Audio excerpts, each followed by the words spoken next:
সেটা হচ্ছে যে তোমার ভারতীয় মুসলমানদের স্বার্থ রক্ষার জন্যই মূলত মুসলিম লীগ গঠিত হয়েছিল। কত সালে? 1906 সালে। এবং নীতিবাদ মুসলিম লীগ গঠিত ছিল মূলত বঙ্গভঙ্গের পরবর্তী পর্যায়ে।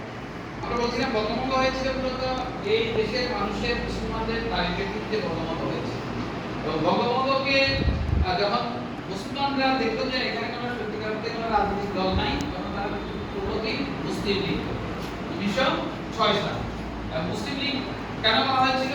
যে কারণ এটা হচ্ছে এই অঞ্চলের মানুষের স্বার্থ রক্ষা করা, পাশাপাশি ব্রিটিশদেরকে বোঝানো যে এই অঞ্চলের মানুষ ব্রিটিশদের প্রতিপক্ষ না।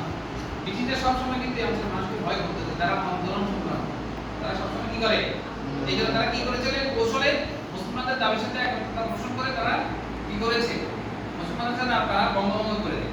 কিন্তু কলকাতার যে হিন্দুরা এটা বিরোধিতা করে, ফলশ্রুতিতে বঙ্গভঙ্গ কি করা হলো, রদ করা হলো। বঙ্গভঙ্গ কত সালে? 1911 সালে। এখন এই যে বঙ্গভঙ্গ রদ করার পরবর্তী পর্যায়ে আমরা যে বিষয়টা দেখলাম যে মুসলমানরা মুসলিম লীগ গঠন করলো এবং বঙ্গভঙ্গ মূলত রদ করেছে কার কারণে?